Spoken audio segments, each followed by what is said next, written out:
with Ethan. He was the joy of our family, the star, the baby, so loved. To know Ethan was to love him. That's really his life in a nutshell. Right from the beginning, he was the easiest person to love. Even at way over 10 pounds, he was my easiest birth, which is saying a lot since he was born naturally at home here in Silverton.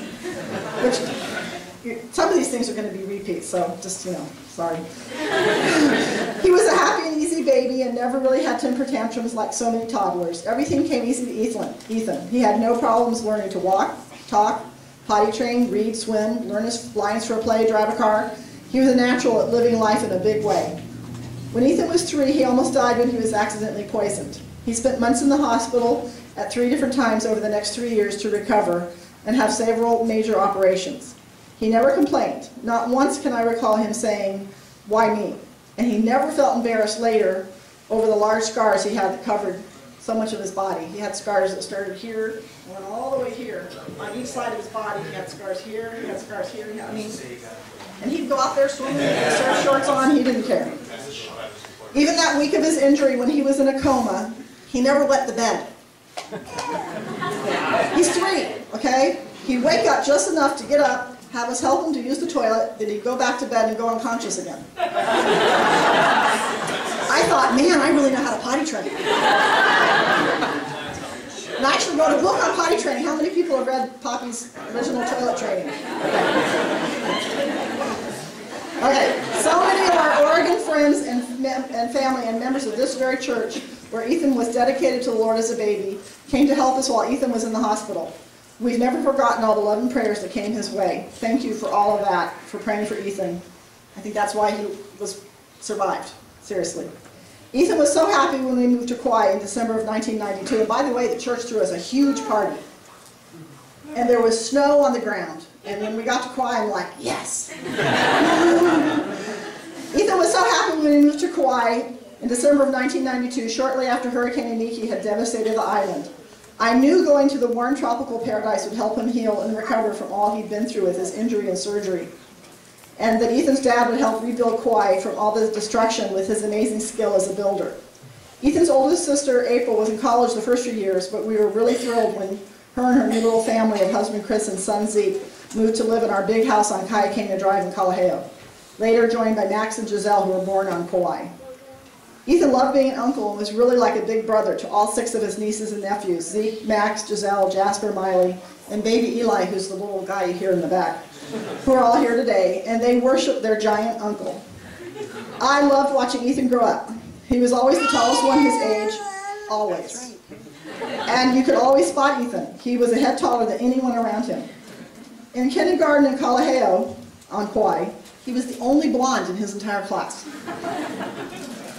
He enjoyed school and he never got into trouble once the entire time he was in school. How many can say that with their sons?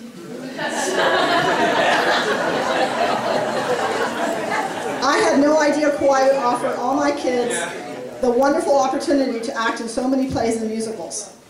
And actually, Ethan's older brothers and sisters, well, April did 1 play in Silverton. Missoula Children's Theater. But on Kauai, Jonah, Flora, and Haley, all these theater things we're talking about, they all did it too. Okay, I had no idea Kauai would offer all my kids the wonderful opportunity to act in so many plays and musicals. Hawaii Children's Theater, which was the community theater for kids and adults, and Kauai Performing Arts Center, which is the public school program for drama, became Ethan's biggest activity in life, and he made all his best friends from these groups.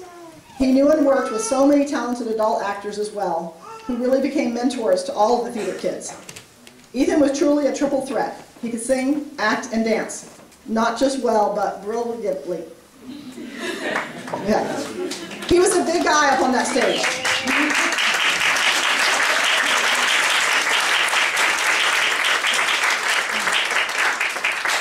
Ethan was a big guy up on that stage. Now, I'm tall, and I had to look up like that. He was 6'4", which I actually think he might have been a smidgen more, but... And your eyes were drawn to him, and he loved musical theater with a deep passion until the day he died. We all know he'd reached his dreams, the dream he'd had since he was 8, to support himself as a working actor. His first paying job, $1,500, was on Kauai the summer after 8th grade. He was chosen to be in a Christian film that was shot on Kauai, which they made to show to kids in summer church camp. He had to wear the same outfit 5 different days of shooting, which was in Kauai's jungles, Kauai was supposed to be the Amazon. Great story, I'll tell you about it sometime.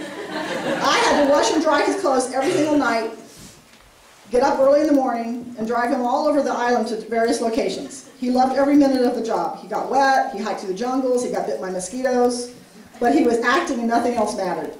I was lucky enough to work with Ethan on many of his plays as his costumer. That became my job on Kauai. I became the theater costumer for all the different plays. I can make anything. And I loved being his costumer. His dad, on the other hand, built most of the sets that were in the plays that Ethan acted in. And he also became an actor and acted alongside Ethan. And Ethan also acted, I think, in a play with just about every one of his brothers and sisters several times. I'm not an actor, but even I performed with Ethan a few times. Most memorably when I was the rabbi's wife in Fiddler on the Roof, and Ethan was my son. With a little fake beard. And he got to do the bottle dance. Anyways. Ethan inspired so many of his friends to get into acting. Before Ethan got into K-PAC, the high school program, there was never enough boys, and we dressed girls up as boys all the time. Which one of you girls had to play boys at various times? Yes, okay. Yes, okay. After Ethan joined, we had all his friends joining up as well, including the first football player to act on Kauai, Ralph Guest. And after Ralph, we had all kinds of football players. Ralph and most of Ethan's friends grew to be like a son to David and myself and a brother to Ethan. Our house was the gathering place. We had a big living room and lots of love in our hearts for these kids. We often had a dozen, minimum, or more K-PAC kids sleeping all over our house when we woke up. Sometimes we'd go to bed, no one's there, we get up in the morning, there'd be 15 kids sleeping in the room. I don't know how we slept through it. I'd get up in the morning and I'd always make a ton of pancakes or French toast for all of them. Ethan loved big groups, and he was the only one left at home after Jonah, Flora, Haley, and April and her family moved back to the mainland for college and jobs. He didn't like the empty house at all. One night, me and David were sitting on the couch reading our newspapers, and Ethan's sitting there kind of looking around, and he looks around and he goes, "It's way too quiet here.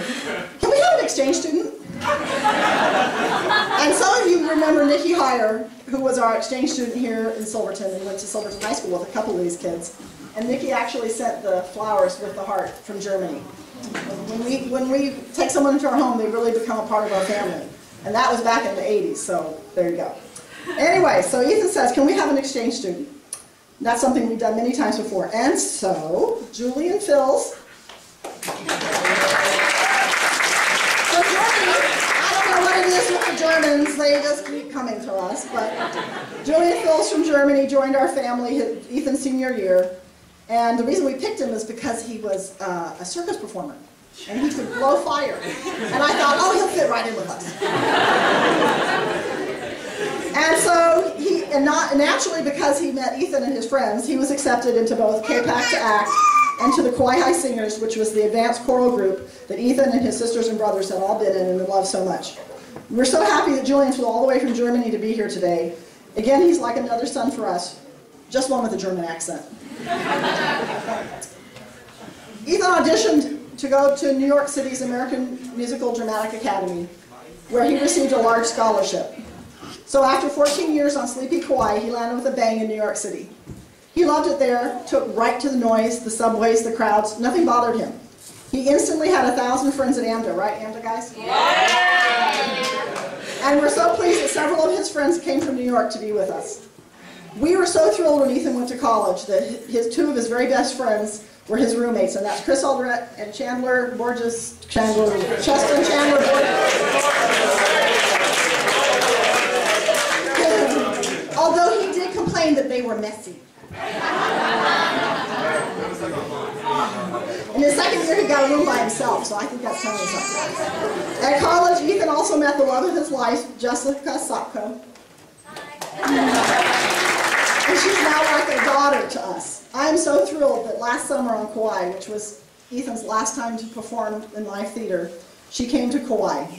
She was able to see him perform in his last musical, which was called Once on This Island, where ironically he played the part of Papa Gay, the sly god of death. And this was in a musical that's a Caribbean take on the Romeo and Juliet story. And he was larger than life. And there's some funny stories about him being Papa Gay. And all the other gods are here. There's the god of love, the god of the earth, the god of the water, and Ethan. And all four of you guys are here, right?